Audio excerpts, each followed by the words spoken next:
Hey you guys, Matt Allen here. Welcome back to Tactical Bassin.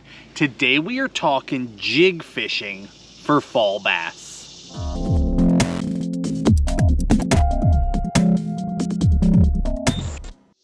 Lately we have been focusing entirely on bass that are chasing bait fish because that is the bulk of what is going on around the country right now. But there are definitely fish that are still honed in on crawfish. The jig is an amazing fish catcher in the fall. And not only does it catch a lot of fish, you can catch true giants on it. You can catch your personal best in October, November, December throwing a jig. Now, that said, there are also a lot of different circumstances, right? Obviously, the jig that a guy in Florida or Texas or Georgia or Alabama is throwing is probably not the same jig that a guy up in the Great Lakes is throwing or a guy on a highland reservoir is throwing. So what I have for you today is basically 4 different scenarios that we're going to talk our way through. And I think one of these scenarios will strike a chord with you, will fit the areas that you fish, because I use a huge variety of jigs in the fall as I'm traveling around the country. Now, if I was just going to say one, I did grab that, and we'll get to that in a second, but I don't just throw one. The jig that I tie on to go fish a small highland reservoir is completely different than the jig that I throw on the Tennessee River or that I throw in a grass fishery. There's huge variance. So if I could only have one, let's go there. You guys already know this if you watched any of our jig videos. If I could only have one, it's a 1/2 ounce pitching jig with a sweet beaver trailer on it. And I cut that beaver, I take the first few ribs and I cut them off. So I have a nice flat surface. And that's what I thread onto that pitching jig. And the reason why I go with a pitching jig is it has an archy style head, which means it has a rounded head, and it will come through rock, it will come through mud, it will come through grass, it will come through everything, it will come through wood, it will come through all of it okay.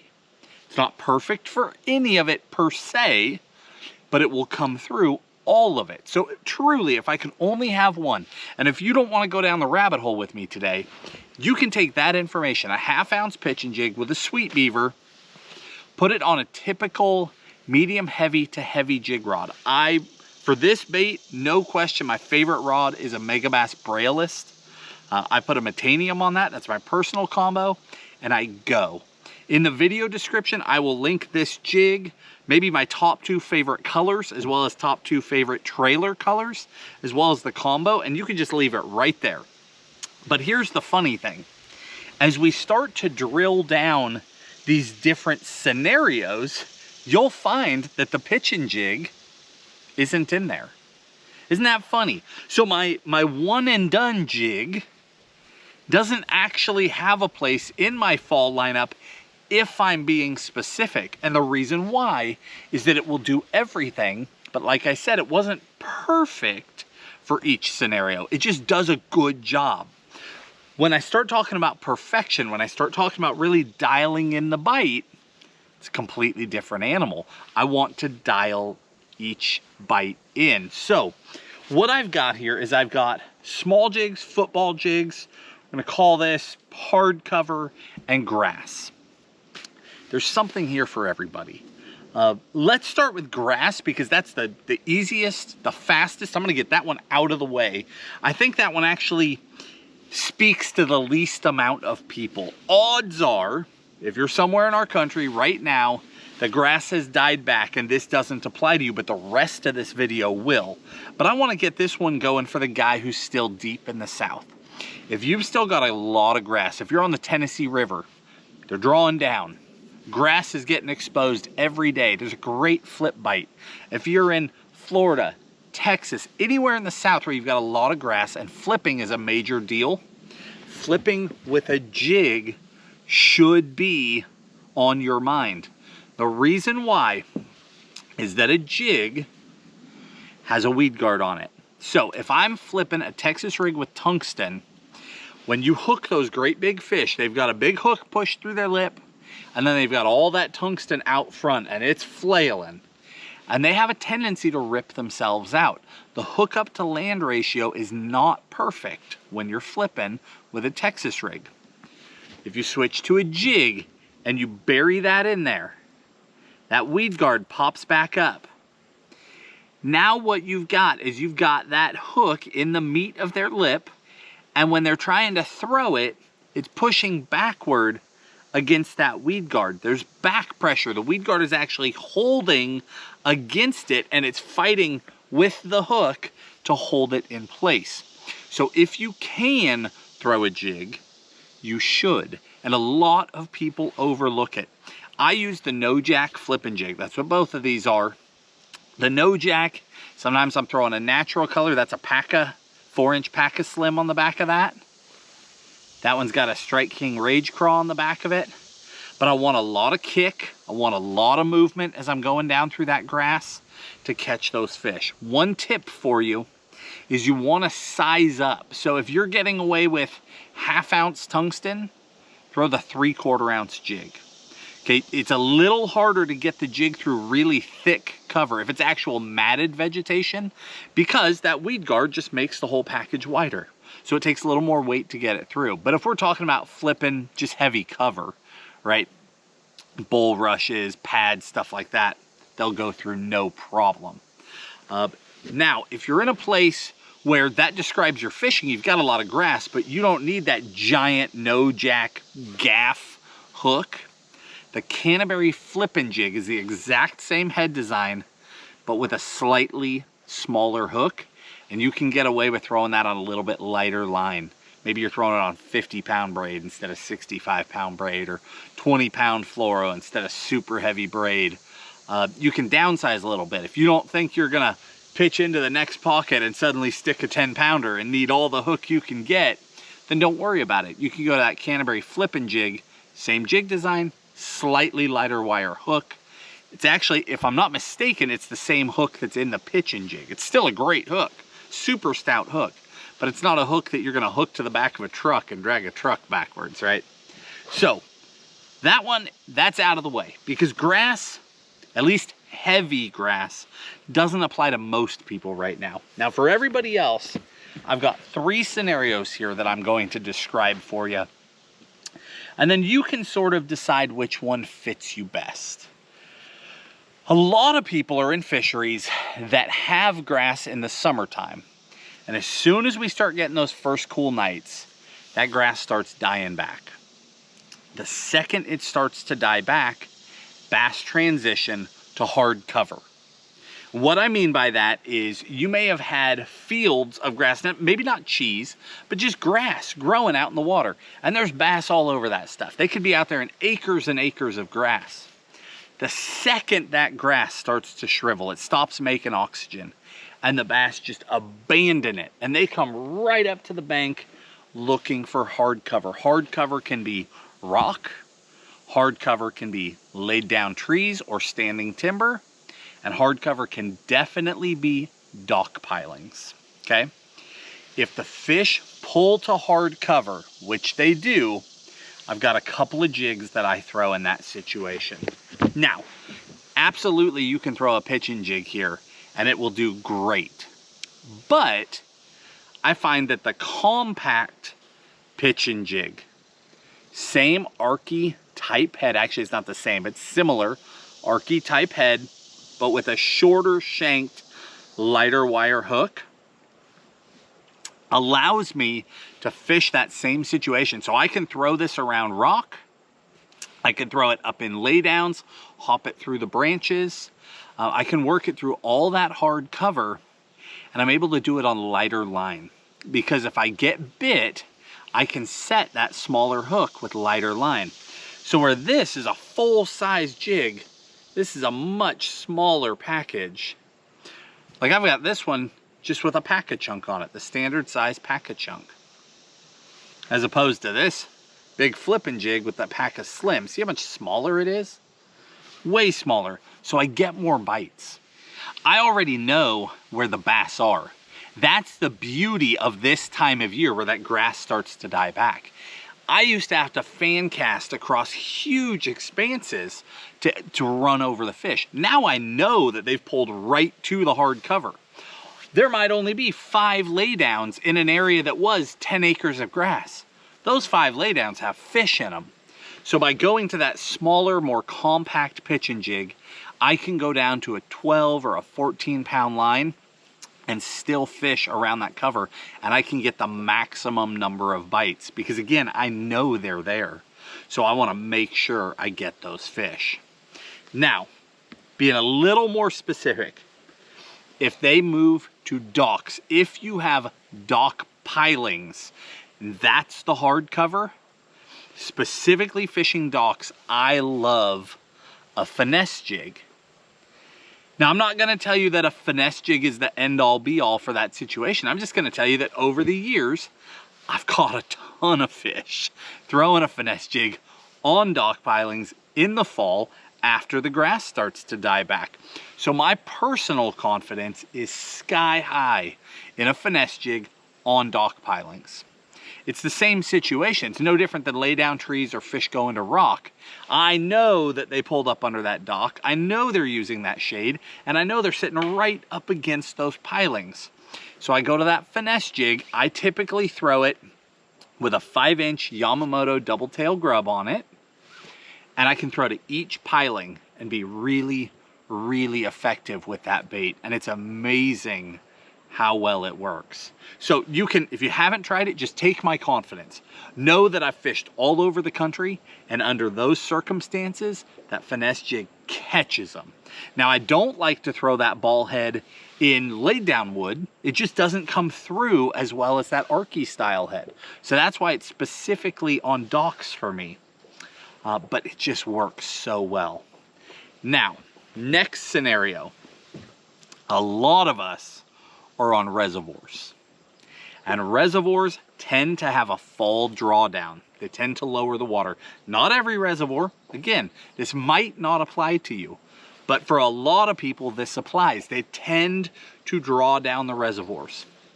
When they're doing that, there's a lot of bass that just back out. And in a lot of reservoirs, there's a lot of deep water fish anyway. There's bass that go shallow and chase bait. There's bass that stay deep and chase bait. But a lot of those deep bass are also eating crawfish. And in that situation, I love to throw a football jig.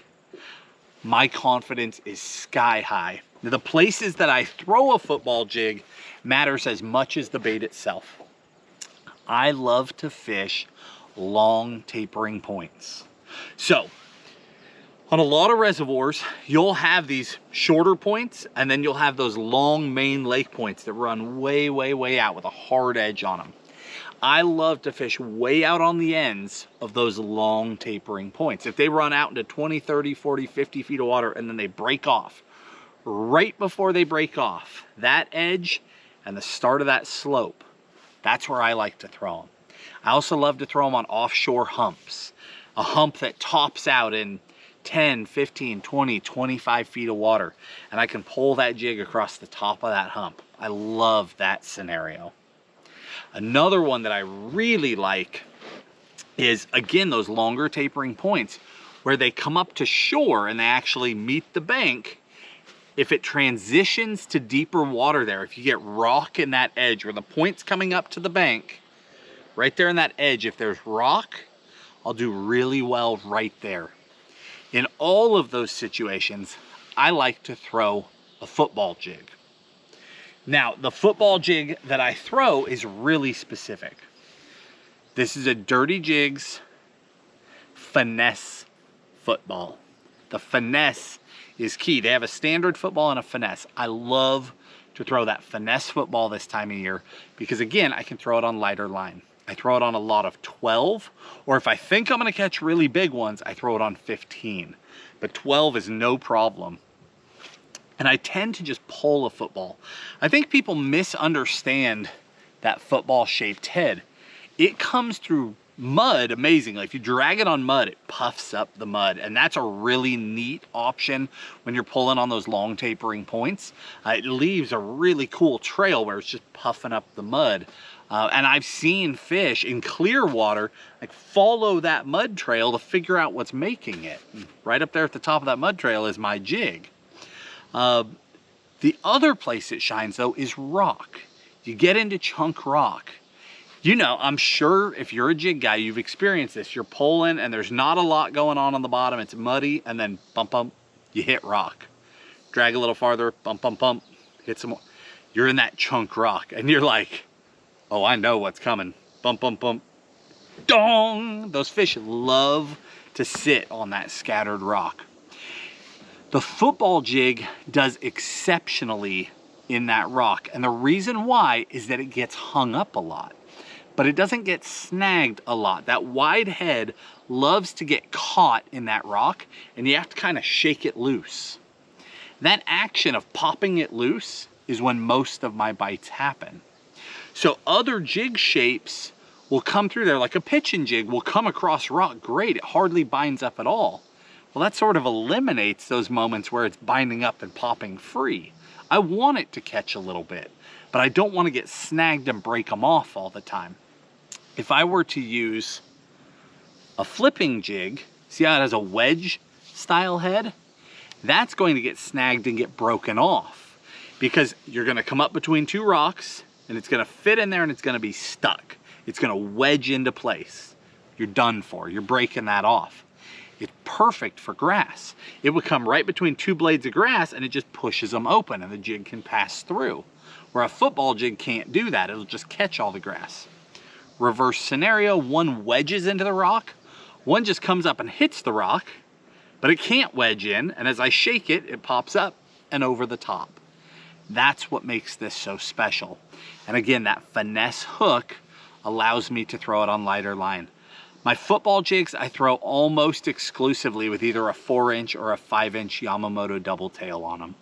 Mostly the 5-inch. And then another one, if you want to save a little bit of money, this is Bass Patrol. And the Bass Patrol is a round rubber jig. It's not just about saving money. Round rubber has great movement in the water, especially as you get into the heart of winter. The water gets colder. Round rubber continues to move as silicone gets stiff. It's just completely different action. That Bass Patrol football does really good as well. And actually, I've got a couple of rods here I wanted to talk about. I've got 3 rods here, but we haven't got to the last one yet. But my main football jig rod is a G Loomis. You guys know I love the MBR series, the mag bass rods. The 844 MBR is a phenomenal football jig rod. Phenomenal. It's also phenomenal for the finesse jig. It's just great for those baits. It's got the right amount of tip combined with enough backbone that I can slow pull it and I can feel everything. It's deflecting. I see those light bites as soon as I feel them, but I can also pop it up through cover really well. But when I get them, it's got enough horsepower in the midsection that I can hammer those fish and really plant that hook.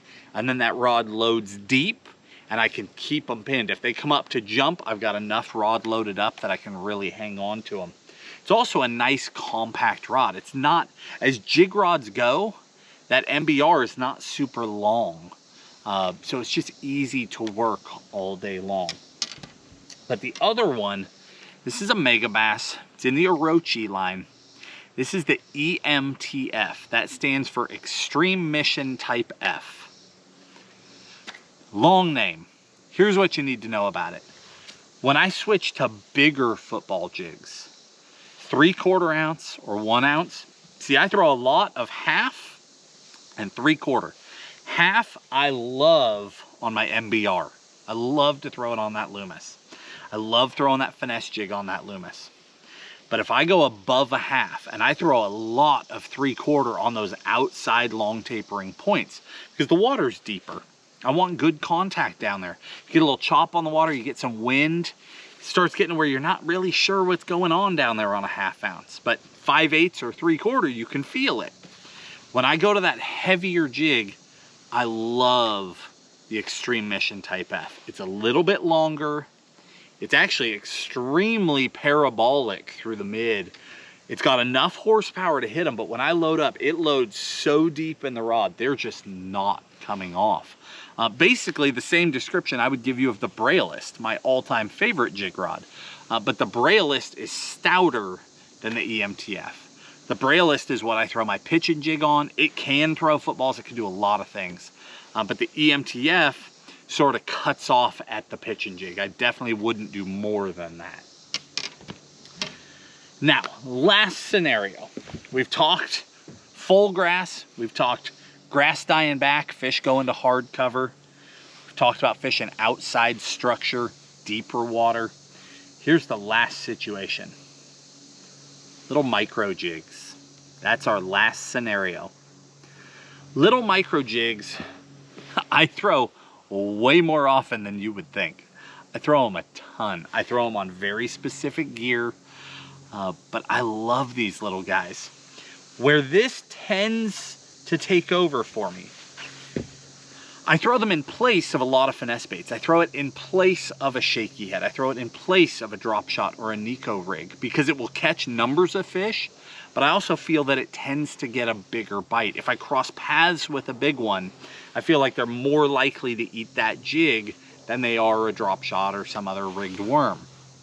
So I throw it in place of a lot of finesse offerings. But my actual scenario, like if I close my eyes and I think, where's my perfect place to throw that little micro jig? Here's where it is. Highland reservoirs. Fall drawdown starts to happen.